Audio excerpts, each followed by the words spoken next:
The Boy in Flames. In the dimly lit halls of the Ravenswood Psychiatric Ward, where the cries of the tormented echoed through the night, Jacob sat in his room, clutching his head in his hands.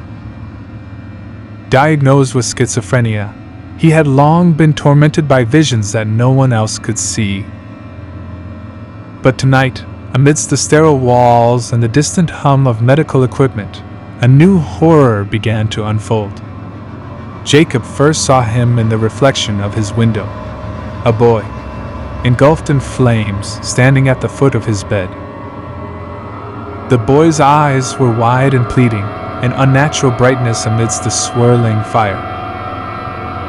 His face was gaunt, skin stretched thin over skeletal features, and his mouth was open in a perpetual scream of agony and longing. The sight was so chilling that Jacob screamed, the sound cutting through the oppressive silence of the ward. The nurses rushed in, their faces masks of professional concern, but the apparition was gone, leaving only the scent of charred flesh lingering in the air. They sedated Jacob, attributing his vision to his illness, and left him to sleep. But sleep brought no solace. The boy returned, his fiery form a constant presence in Jacob's dreams, each visit more harrowing than the last. The next morning, Jacob awoke to whispers. The other patients were talking about a boy in flames. First, it was Marta, the old woman in the next room, who claimed to see the boy in the mirror. Then, it was Daniel, the young man with depression, who described the boy standing at the end of his bed, eyes wide with unspoken torment. The ward was soon abuzz with fear and speculation. Could it be that the visions were real? It wasn't long before the patients began to draw their visions. Crude sketches on paper, walls, and even on their own skin depicted the child in torment. The drawings were eerily reminiscent of each other.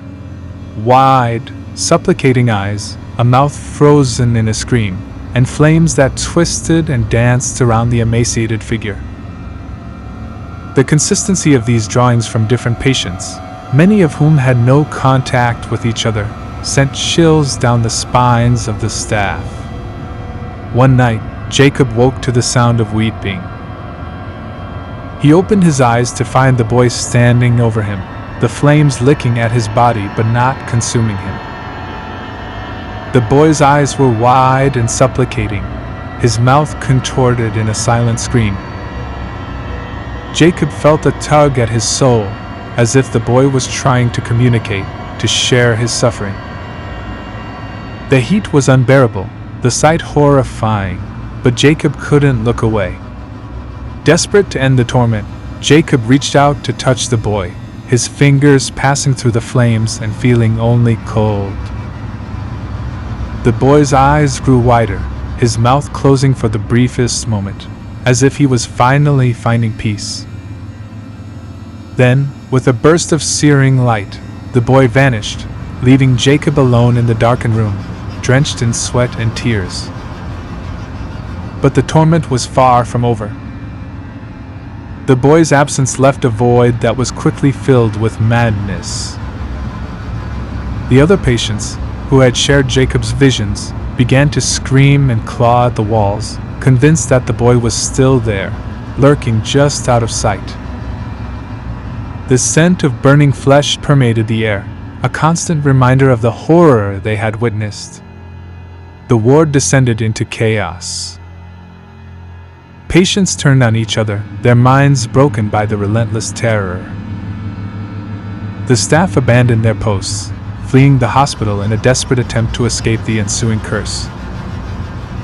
But there was no escape. The boy's haunting presence followed them, a relentless specter of suffering and despair. In the end, Ravenswood Psychiatric Ward was shut down, its halls left to rot. But those who had been there, who had seen the boy in flames, were forever marked. They wandered the streets, their eyes wide with fear, their minds lost to the madness that had consumed them. Their hands, often unconsciously, drew the burning figure wherever they went, spreading his image like a curse. And in the shadows of the old hospital, the whisper of flames could still be heard, and the scent of charred flesh sometimes drifted through the air, a reminder of the boy's eternal suffering.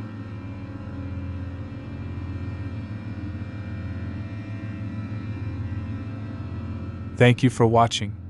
Please subscribe.